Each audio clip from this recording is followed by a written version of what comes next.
குருமார்கள் எடுத்துக்கிட்டாலும் ஓகே, இல்லை நம்மளுடைய வாழ்ந்து கொண்டிருக்கிற குருமார்கள், கனகப்பட்டியாரோ, சாய்பாபா, ராகவேந்திரா, இவங்கள ஒரு குருமார்களை ஏற்றுக்கிட்டு அவங்கள வழிபட்டாலும் சரி, ஒரு குருமார்களுடைய சப்போர்ட்டுன்றது பயங்கரமாக வேலை செய்யும். அதனால் கண்டிப்பாக யூஸ் பண்ணுங்க, சரிங்களா?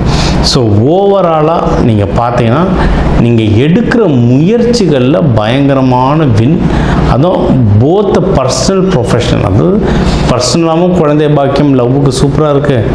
நீங்கள் பிஸ்னஸ் தொழிலெலாம் பார்த்தீங்கன்னா நல்லாயிருக்கு. வேலை செய்கிற இடத்துல மட்டும் கொஞ்சம் கவனமாக இருங்க. ஏன்னா உங்களோட 6ஆம் வீட்டிலலாம் சனி பகவான் தாக்கம் வந்துடுச்சு, விரைய சனி தாக்கம் வந்துடுச்சு. அதனால் ஆஃபீஸில் கடைசியாக ஒரு 6-8 மாதம் பார்த்தீங்கன்னாவே கையாமுயான்னு என்ன பிரச்சனை தான் போயிட்டுருக்கோம். அதுவும் உங்களுடைய ஏஜ் இல்லை தசா புத்தி இல்லை நட்சத்திரங்கள் வச்சு நிறைய விஷயங்கள் மாறும். நீங்கள் இப்போ விசாகமாக இருந்தீங்கன்னா முருகர் வழிபாடு பண்ணுங்க. கேட்டையாக இருந்தால் இந்திர தேவன் இல்லை முருகர் வழிபாடு பண்ணலாம். நீங்கள் பொதுவாக விருச்சகம் அப்படின்னாவே முருகர், துர்க்கை அம்மன் இவங்க வழிபாடெலாம் ரொம்ப நல்லது.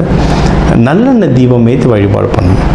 ஏன்னா இது பெண் ராசி, நீர் ராசி, ஆனால் செவ்வாயோடு சேர்ந்தது.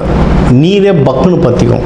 எதுனா பெட்ரோல் ஆயில் மாதிரி எரியிற நெருப்பு, இது எரியிற தண்ணி இது, சரிங்களா? அதனால் விளக்கேற்றி வழிபாடு பண்ணுறது நல்லது. வீட்லேயும் விளக்கேற்றலாம், கோவில்லையும் ஏற்றலாம். இன்னும் கோவிலில் விளக்கு எரியுறதுக்கு எண்ணெய் வாங்கி கொடுங்க. உங்கள் பேரில் எண்ணெய் எரிய உங்கள் வாழ்க்கை ஒன்றும் சுடர் விட்டு எரியும், நல்லா இருப்பீங்க.